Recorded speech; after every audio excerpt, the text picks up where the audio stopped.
very developed in the US, very much developed in a number of countries of the EU, the Nordic countries in particular, but which is even a taboo in the more traditional continental countries, and in particular in the south of Europe. And to help that, we have created a university business forum where we pull together universities and businesses to help them to better concentrate on what they can do together.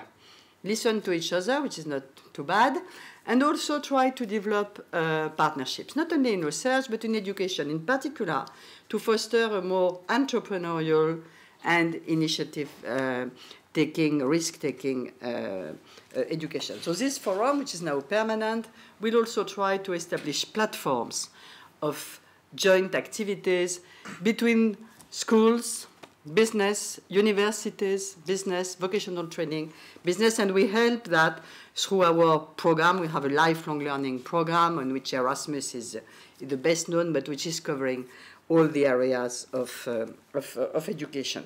So that's the second element that we are doing. The last element I would like to highlight in my own areas of work is the issue of creative industries and cultural industries.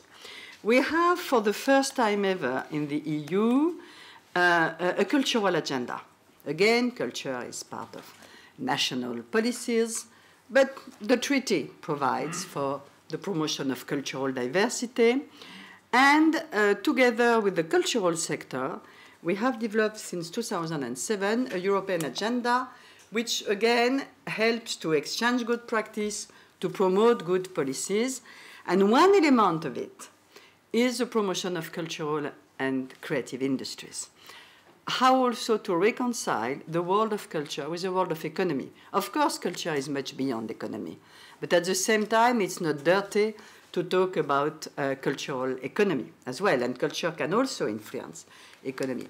We have made a study which showed that cultural and creative industries amount for 2.6% of GDP in Europe, which is more than the car industry. I know it's not the best time to talk about the car industry, but it's more also than the food and agro industry, and it's more than chemical industries.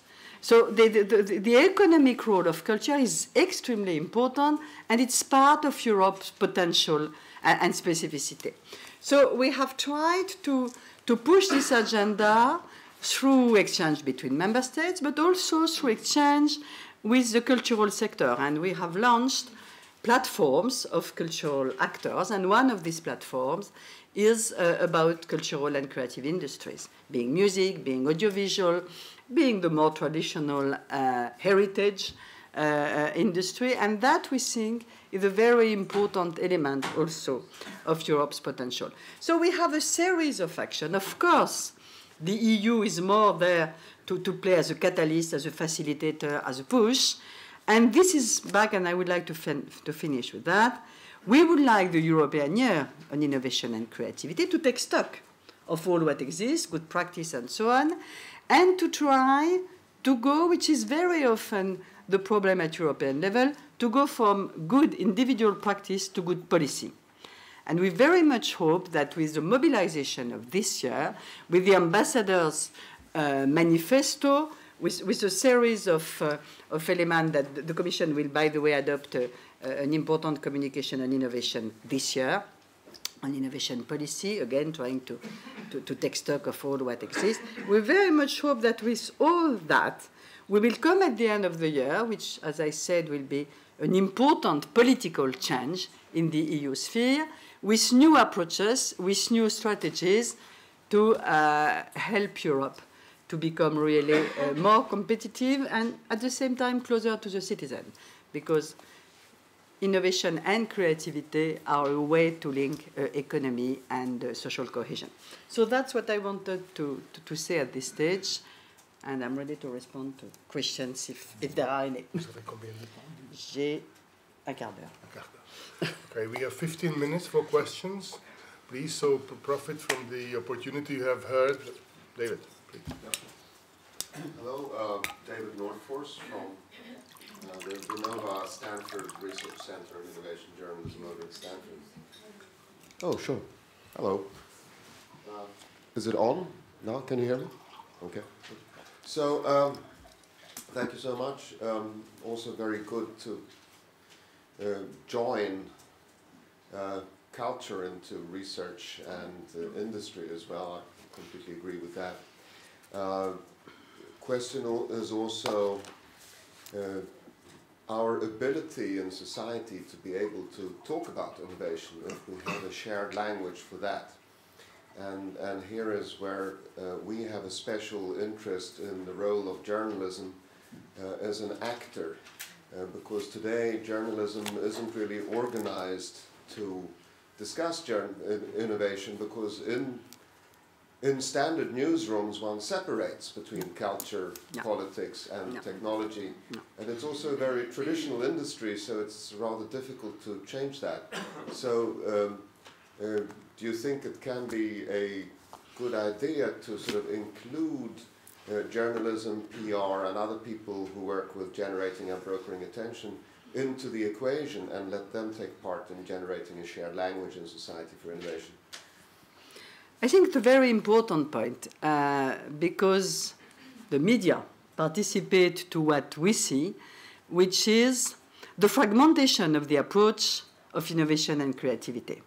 I indicated that these worlds don't like to talk to each other. I mean, the ambassadors who are here today will not contradict me when I say that when we had the meeting, which pulled together ambassadors coming from business, coming from research, coming from culture, the debate was sometimes a bit complicated because you start from totally different point of view. And it's exactly the same. I would agree with you with the media, because you have the specialists on technology, research, and so on, the specialists on culture, and these are not at all the same. So my answer is yes. We would be extremely happy is also during the year we can try to help also the media to participate to this comprehensive, holistic approach. Which is extremely difficult. Even in the Commission, I mean, we have a very good internal group, because it's not only my DG, it's also the Director General for Enterprise, for Regional Policy, for Information Society, to take a few, and to try to develop this holistic approach from people who are coming from very different areas is not that easy, but it's, in my view, a main challenge for the future of Europe. So if the media can try to work on that as well, and I mean, we can see how we could support that, because I strongly believe that it's a very key point. Excellent. Yes, we believe that innovation can be a key word for a kind of horizontal journalism. Yeah. Okay, thank you.